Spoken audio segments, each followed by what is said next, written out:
کہ ہمارے ملک میں یہ جو کرائسس پیدا ہوا ہے اس کا ذمہ دار کون ہے، تو اس کا ذمہ دار بھی امریکہ ہے، چونکہ امریکہ نے یہ کام کیا ہے کہ گیس کو بھی روکا ہے جو ایران سے جا رہا تھا، تیل کو بھی روکا ہے، جو سستا 12% سستا تیل ایران سے جاتا تھا اس کو بھی امریکہ نے روکا ہے۔ امریکہ کا مزاج یہی ہے، اس کے یہاں ڈکٹیٹر پایا جاتا ہے، وہ اپنی چودراہٹ ہر جگہ چلانا چاہتا ہے۔ اس چودراہٹ کے ختم ہونے کا ٹائم آ چکا ہے، اور یہ چودراہٹ اور اس کی دہشت گردی، چودراہٹ بھی نہیں، میں تو کہتا ہوں ٹیررزم جو پھیلاتا ہے امریکہ ہر جگہ، جو خون خرابے کرتا ہے، جو اپنی چودراہٹ دکھاتا ہے، ان سب کا ٹائم ختم ہو چکا ہے۔ جیسا کہ ISIS کو انہوں نے بنایا، القاعدہ کو انہوں نے بنایا، خود جو کینٹ کی یہ رپورٹ ہے وہ خود کہتے ہیں کہ ISIS کو اس نے بنایا ہے، طالبان کو آرمڈ اس نے کیا ہے، القاعدہ کو اس نے بنایا ہے، امریکہ نے بنایا ہے۔ اور اسی طرح آپ دیکھیں دہشت گردی، ہر جگہ دہشت گردی یہ کرتے ہیں۔ لینسٹ کی رپورٹ ہے کہ ان کے سینکشنز کی وجہ سے، سینکشنز خود ایک ٹیررزم ہے، سینکشنز لگانا کسی ملک کے اوپر، ان کے سینکشنز کی وجہ سے دنیا بھر میں 3,80,00,000 38 ملین پیپل مارے جا چکے ہیں امریکہ کے سینکشنز کی وجہ سے۔ کس کی رپورٹ ہے؟ لینسٹ کی رپورٹ ہے، بہت ہی معتبر ادارہ ہے، بہت ہی معتبر جرنل ہے۔ تو ہر طرح سے تو ٹیررزم یہ پھیلاتے ہیں، ہر جگہ چودراہٹ یہ پھیلاتے ہیں، ہر جگہ ڈکٹیٹرشپ یہ چلاتے ہیں، اور بلیم ایران کو کرنا چاہتے ہیں۔ ایران اس کیلکولیشن کو بدلنا چاہ رہا ہے، اور میں سمجھتا ہوں کہ جتنی بھی کنٹریز ہیں جو کہ اندر سے امریکہ کی ستائی ہوئی ہیں اور امریکہ سے جرت نہیں کر پا رہی ہیں کہنے کی، ان کے لیے بہتر موقع ہے کہ یہاں پر بڑھ چڑھ کر اس لڑائی کا حصہ بنے، ایران کا ساتھ دیں۔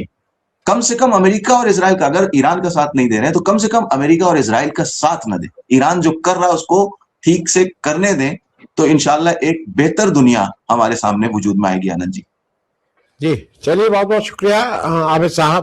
لمبی لڑائی ہو گئی ہے، اور اس جنگ کا پوری دنیا میں افیکٹ ہو رہا ہے روز، چاہے دنیا کا کوئی حصہ ہو، کوئی کونا ہو۔